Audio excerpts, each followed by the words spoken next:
In this video, we're going to dive in a little bit further into the Days of Wine and Roses chords. It's Paul Tobey from jazzmental.com. We did a piano recording in the last video for the Days of Wine and Roses. It was about 5 minutes long. So what we're going to do in this video is I'm going to take a snapshot of that, like maybe 1 minute from that recording. I'm going to play it for you, and then we're going to come back and we're going to discuss the chord structure and some things to watch out for, because the Days of Wine and Roses, while it is fairly easy to play, there are some things that you're going to need to pay attention to in order to make the most of this piece of music. All right, we're going to get started in just a second.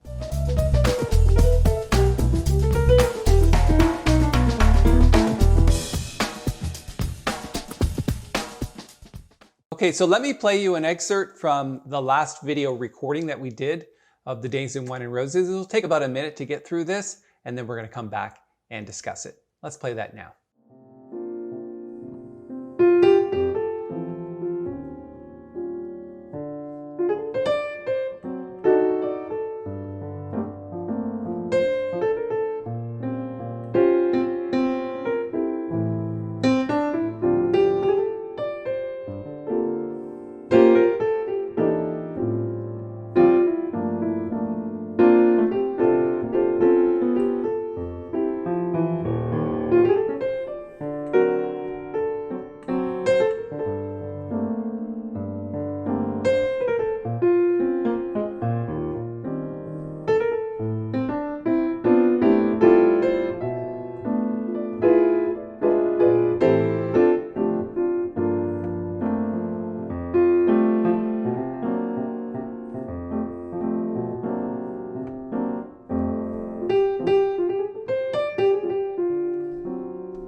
All right, so I hope you enjoyed that. We're looking at the lead sheet from the real book right now, and essentially what you have is 1, flat 7, and then it goes to 6 here. And essentially what that is the E flat acts as a passing chord.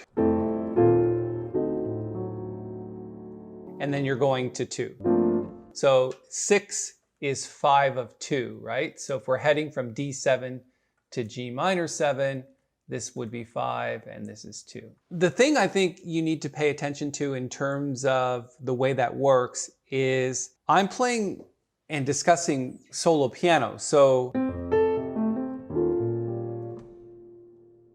the chords that you're playing, while you can use a different set of chord voicings for each of those, and we might, if we have time, to take a look at that, but what I really wanted to point out was that it really is blues. And why is it blues? Because you've got the flat 7.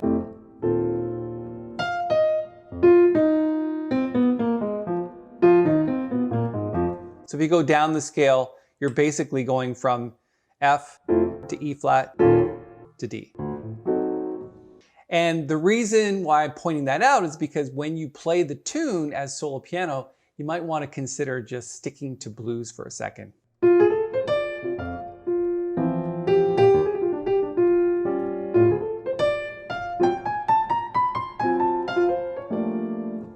Which is a nice sound. Now, of course, when you get further into the soloing, you can expand on that quite a bit, but definitely it really lends itself to that bluesy feel.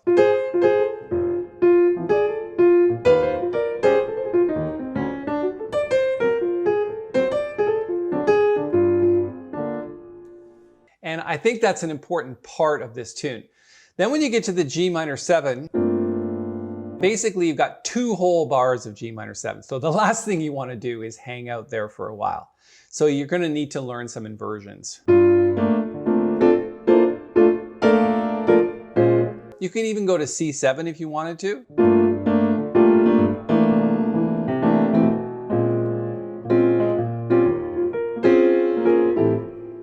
So let's not spend too much time on G minor 7. Really, the scale that you want to use is just a G minor 7 bebop scale. But also, you can really play the F blues over that as well. Pretty cool, right? So this whole section, really, from here all the way through to here, is like F blues. right? Kind of cool. Okay, and then you've got these passing chords. And this is a 2-5. And that's what you really want to watch out for in all music, is these 2-5s. In this case, it's like a 2-5 of A minor, except it's not really. It's just, if you did a B half diminished seventh, it's just the way the tune works. And you couldn't play that D flat on a B half diminished seventh chord. It would just be totally wrong. So that 2-5 now goes into a B flat minor to E flat 7. Okay, and it's actually a nice 2-5 because it gets you into more flats for a moment.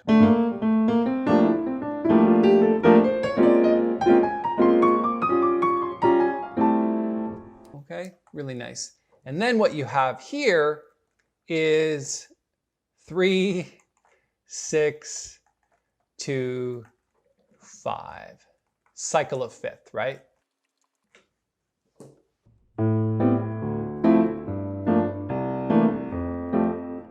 Right? Except it doesn't go to F. It goes to a bunch of other 2-5s and it just repeats itself. So this is now, instead of 3, 6, 2, 5 of F, this is 3, 6, 2, 5 of G minor. 3, 6, 2, 5 of G minor.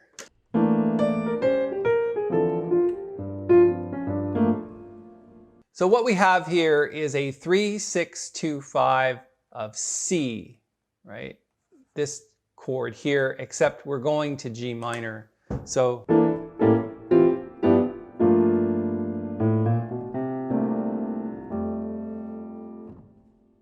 I think the point is, though, that you've got 3, 6, 2, 5 followed up by another 3, 6, 2, 5. It's just that the destinations are different. And that is really making good use of the cycle of fifths. Now, if you look at that whole A section, those first 16 bars to here, the whole thing, except for maybe the B flat minor to E flat 7, can really be very bluesy. So you can stick to like the blues scale pretty much for the entire section. So let me just give you an example of that.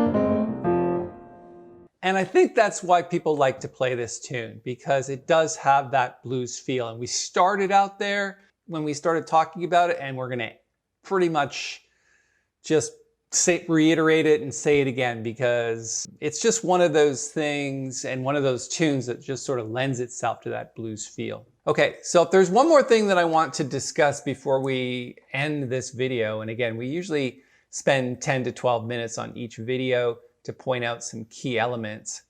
One of the things that I'd like to do is show you this B flat minor to E flat 7 chord. So let's just write that up here, where we've got B flat minor 7 to E flat 7. And so what I like to do when I get to those chords is consider the voicing in the left hand, which is just a standard voicing. We've talked about these in our videos before, where you've got A flat, C, D flat, and F. And that's our B flat 7, or sorry, I should have put that in the left hand, but you get the idea. And then all you need to do is drop one note to the E flat. So you've got the same chord. These all continue to the same notes. Those are all the same. And then the only thing that changes is the chord goes down to a G.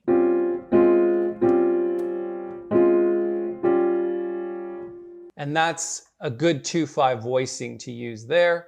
And then the scales over top of that is pretty much just bebop scales. So.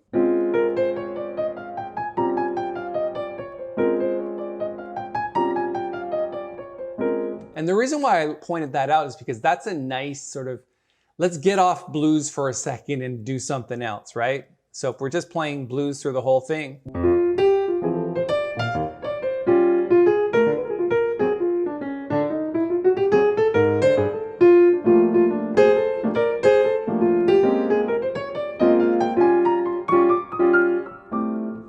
So we're just kind of sidestepping out of blues for a second into the key of A flat. And so it's got extra notes or extra flats in it. So it's kind of a cool sound. Let me just write that down. Cool sound. Because you don't really want to play blues over, or F blues over B flat minor to E flat 7, because this is what it sounds like. I mean, it sort of works,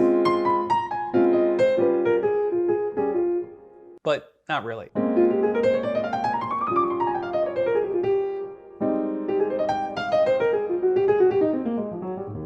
As if we were going into the key of A flat.